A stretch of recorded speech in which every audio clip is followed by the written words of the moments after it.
तो सीधे चलते हैं पूरे पैनल के पास। हम बात कर रहे हैं क्या किसान जिद पर अड़े हुए हैं, क्योंकि सरकार कुछ संशोधन करने को राजी है, एमएसपी पर गारंटी देने को राजी है, लेकिन किसान कह रहे हैं कि 3 कानून जब तक वापस नहीं होंगे तब तक कोई बात नहीं। क्या किसान जिद पर अड़े हुए हैं, इसी सवाल पर बहस चल रही है। मेरे साथ कई सारे खास मेहमान हैं। मेरे साथ अभय दुबे जी है, कांग्रेस के राष्ट्रीय प्रवक्ता, नलिन कोहली है, भारतीय जनता पार्टी के राष्ट्रीय प्रवक्ता, मेरे साथ रमनीक मान साहब है जो कि एक खुद एक किसान है और किसान बिल के समर्थन में लॉजिकल बातें कर रहे हैं। मेरे साथ जतिंदर चिन्ना साहब है जो कि एक किसान है, सिंधु बॉर्डर पर धरने पर हैं। मेरे साथ अभी कृष्णवीर चौधरी भी जुड़े हुए हैं, मास्टर शिवराज भी जुड़े हुए हैं और साथ ही साथ कुलदीप भी मेरे साथ जुड़े हुए हैं। कुलदीप आम आदमी पार्टी के नेता हैं।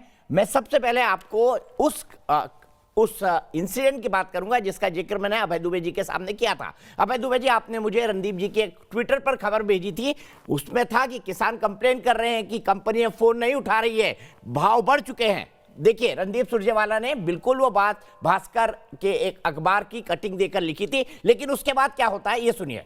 भले ही कृषि कानून पर आंदोलन तेज हो, मगर मध्य प्रदेश में इसी कानून के तहत किसानों को न्याय मिला है। किसानों से कॉन्ट्रैक्ट के तहत धान खरीदने से कंपनी पीछे हट गई थी, लेकिन मामला संज्ञान में आते ही एसडीएम ने कंपनी को कॉन्ट्रैक्ट में तय रकम पर ही धान खरीदने का आदेश दिया। होशंगाबाद के रहने वाले किसान पुष्पराज पटेल और ब्रजेश पटेल से निजी कंपनी ने कॉन्ट्रैक्ट किया था कि कंपनी उनसे उच्चतम मूल्य पर धान खरीदेगी। किसानों का आरोप है कि जून 2020 में अनुबंध होने के बाद कंपनी ने कुछ समय तक उच्चतम मूल्य पर धान खरीदा, लेकिन दाम बढ़कर जैसे ही 3000 रुपए प्रति क्विंटल हो गया तो कंपनी ने धान खरीदना बंद कर दिया। लेकिन एसडीएम कोर्ट ने बाद में कंपनी को यह आदेश जारी किया कि आपको इसी कीमत पर धान खरीदना पड़ेगा। अभय जी, मैं आपके पास आऊंगा। नलिन जी को बहुत देर से मैंने वक्त नहीं दिया है। नलिन जी बताइए, ये एक एग्जाम्पल है इस पूरे कानून का। कानून बनने के बाद क्या हुआ, एक एग्जाम्पल है। और अभय जी, मैं ये भी बता दूं कि ये पुष्पराज पटेल जी आपके होशंगाबाद के कांग्रेस के जिला अध्यक्ष रहे हैं जिन्होंने कंप्लेन करी थी। सीधे चलता हूं नलिन कोहली जी के पास, उसके बाद मैं अभय दुबे के पास आऊंगा। माफ करिएगा दीपक जी, थोड़ा ऑडियो में दिक्कत है, आपको बात या तो दोहरानी पड़ेगी प्रश्न, क्योंकि मैं पूरा प्रश्न नहीं सुन पाया हूं। एक किसान है, उसने कंप्लेन करी कि मेरा साथ कंपनी कॉन्ट्रैक्ट का पालन नहीं कर रही। एसडीएम कोर्ट आई, उच्चतम मूल्य पर धान उससे खरीदा गया जो नया कॉन्ट्रैक्ट से ज्यादा मूल्य हो गया था। तो होशंगाबाद का एक एग्जाम्पल है। पुष्पराज पटेल जो किसान थे वो कांग्रेस के जिला अध्यक्ष, कांग्रेस के नेता है। बिल्कुल मुझे इसकी जानकारी है। अच्छा, मैं समझ गया हूं आपका प्रश्न, धन्यवाद दोहराने के लिए दीपक जी। बेसिकली पॉइंट क्या है दीपक जी कि किसान के हित में बात की गई है। जो धरने पे बैठे हैं किसान भाई, हम मानते हैं उन तक ये पूरी जानकारी नहीं पहुंची है, और उससे ज्यादा हमारे लिए एक चिंता का विषय ये बनता है कि राजनीतिक दल अपनी राजनीतिक रोटियां सेकने के लिए किसानों को भड़का रहे हैं, उनके बीच जा रहे हैं। किसान को जो अपनी बात रखनी है, अपने हित की बात रखने की पूरा अधिकार है उनका। सरकार इसीलिए तो बात करी है भाई। अगर ये कानून गलत है तो क्या आप मुझे उल्टा बताइए कि कोई गलत कानून पास करे तो इसका खामियाना किसको भुगतना पड़ेगा? सरकार को। किसी वर्ग के साथ अगर अन्याय होगा तो सरकार को। कभी ना कभी तो चुनाव होते हैं। और मोदी जी लगातार कह रहे गांव, गरीब, किसान, पिछड़े, दलित, हर वर्ग के लिए, मध्यम वर्ग के लिए काम करते हैं। तो यदि अगर वो उनका कांग्रेस 5 साल कहती रही कि मोदी सरकार ने सत्यानाश कर दिया, देश का बट्टा बटा दिया, लेकिन देश की जनता ने 2019 में उनको वोट दिया। वोट जो है बटन तब दबाता है कोई व्यक्ति, सुलझा हुआ वोटर होता है, जब उसको लगता है कि मेरे हित की सरकार है। हमारी सरकारें हारे भी तो हैं राज्यों में, हमारी कई राज्यों में सरकारें बनी। तो आप देखिए कि कांग्रेस पार्टी ने 5 साल ये बात कही। ऐसे ही हम मानते हैं कि ये जो कांग्रेस पार्टी है, वामपंथी दल है, कुछ और दल है जो किसान आंदोलन में बीच में जाकर इस प्रकार की बात करे जैसे हाय हाय मर जा मोदी, जो वामपंथी दलों के लोगों ने किया, ये गलत है। किसान आंदोलन के साथ अन्याय भी कर रहे हैं। किसान को अपनी बात रखनी है, सरकार उनकी बात सुन रही है, किसान के हित में ही काम होंगे। लेकिन कांग्रेस जो है राजनीतिक रोटियां सेकने के लिए किसानों को क्या, देश के साथ भी खिलवाड़ कर रहे हैं। ये मेरा सीधा गंभीर आरोप है। ठीक है, सीधा यही सवाल लेता हूं। बताइए, पुष्पराज पटेल कांग्रेस के होशंगाबाद के जिला अध्यक्ष, पिपरिया का ये पूरा का पूरा एग्जाम्पल। अभय दुबे, ये ट्रेंड नहीं सेट करता है? की एक लाइन पढ़ देता हूं।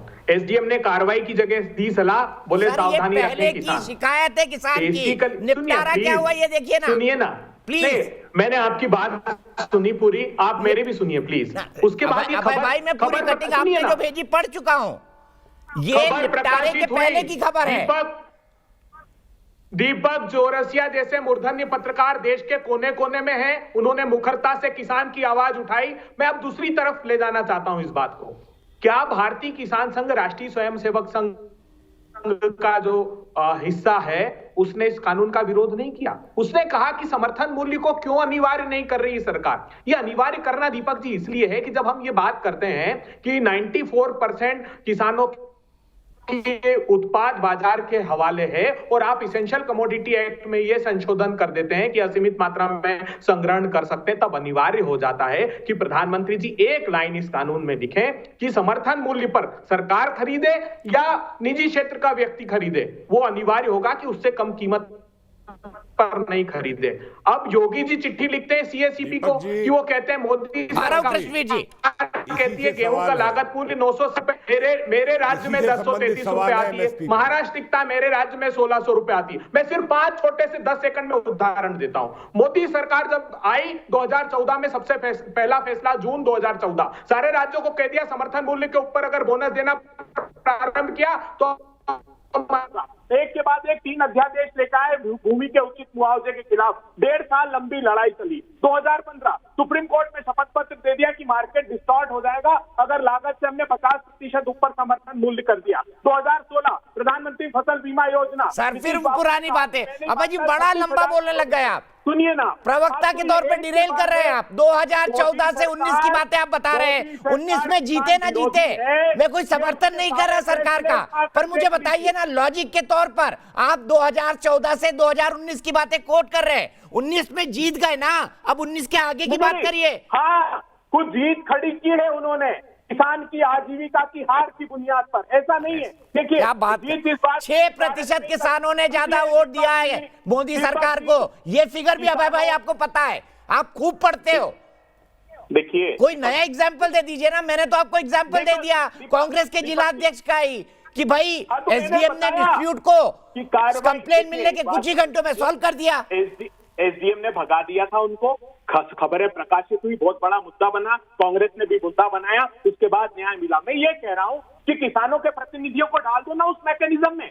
प्रधानमंत्री ने कहा था सीएसीपी क्या, मैं ऐसा व्यवस्था तय करूंगा एमएसपी। चलिए ठीक है कृष्णवीर जी आपका सवाल, उसके बाद मैं कुलदीप के पास जाऊंगा और शिव पूजन के पास प्रयागराज में। कृष्णवीर जी आपका सवाल। मेरा दीपक जी मेरा बड़ा सवाल ये है कि महाराष्ट्र में जब देवेंद्र फडणवीस की सरकार ने एमएसपी को कंपलसरी प्राइस किया, 1 साल की सजा और 50,000 के जुर्माने का प्रावधान किया, तो कांग्रेस पार्टी ने और एनसीपी ने वहां विरोध किया और उस प्रस्ताव को वहां पास नहीं होने दिया और वो जो प्रस्ताव पेंडिंग हो गया। और आज की महाराष्ट्र सरकार को शर्म आनी चाहिए। और दूसरा, केरल के अंदर एपीएमसी नहीं है, वहां से वायनाड से सांसद है राहुल गांधी, वहां एपीएमसी की बात बिल्कुल ना लेफ्ट फ्रंट करता ना कांग्रेस पार्टी करती। ये किस तरीके की दो तरीके के विचारधारा। अभी आपने बोला मुझे कुलदीप के पास जाना है। हम ये कहते हैं कि हर आदमी को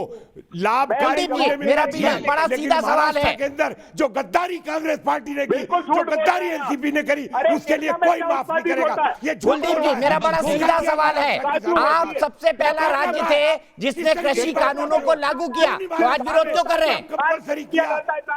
दीपक जी पहली बात ये, मैंने सबको शांति सुना, मुझे भी शांति सुने, और मुझे लगता है कि आप बहुत वरिष्ठ पत्रकार हैं और आपको बिना तथ्यों के कोई बात नहीं करनी चाहिए। जो आपने कहा कि हमने कानून को नोटिफाई किया, बिल्कुल बेबुनियाद और बेआधार बात है।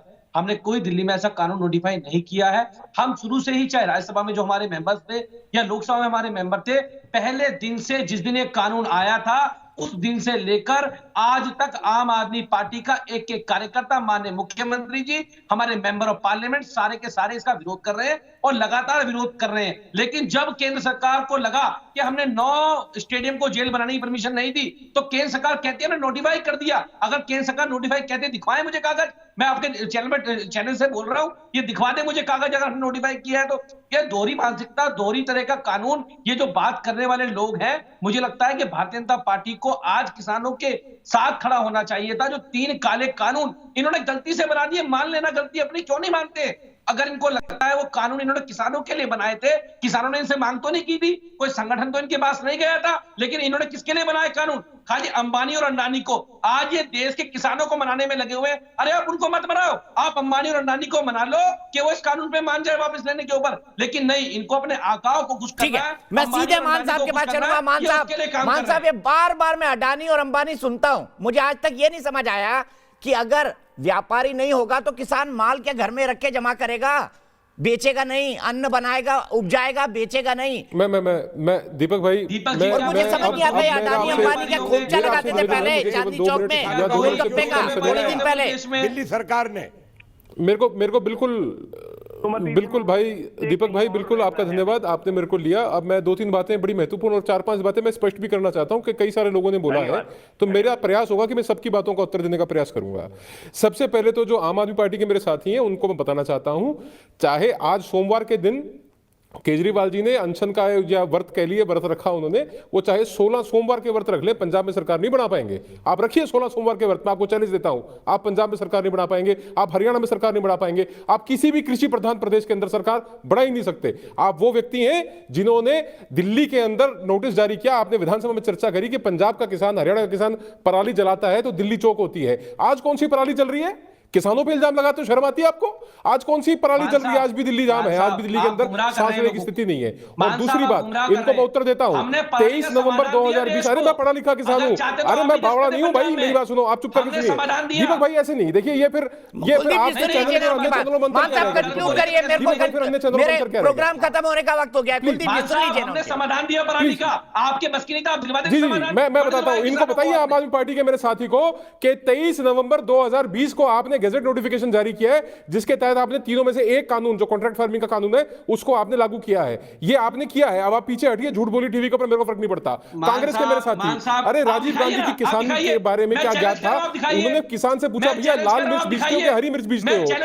और कौन सी महंगी बिकती है? उसने बोला लाल मिर्च महंगी बिकती है। सुनिए दुबे साहब, सुनिए, राजीव गांधी को कहा गया कि लाल मिर्च महंगी बिकती है, तो उन्होंने बोला तुम लाल मिर्च बीजा करो, तुम हरी मिर्च क्यों बीजते हो? ये ज्ञान है। तीसरा मैं आपको बताता हूं, क्योंकि आपने बात छेड़ी, दुबे जी अब आप सुनने के हकदार हैं, मैं अपनी जमीन आपको दिखाता हूं, आप मुझे अपनी दिखाइएगा। और ओपन चैलेंज, आपसे बात करता हूं, अफसोस बहस इतनी है, बहुत आदत है ना दूसरों पे। बड़ा लॉजिकल पॉइंट रखे, लेकिन मेरा एक ही कहना है, मेरा एक मानना है और बड़ा स्पष्ट मानना है। मैंने हमेशा किसान आंदोलन का समर्थन किया। हर आदमी को सरकार के खिलाफ खड़े होने का हक है, ये प्रजातंत्र है, लेकिन हर आदमी को, हर व्यक्ति को आंदोलनों का समाधान बातचीत से ही निकलता है, उस रास्ते को बंद नहीं होना चाहिए।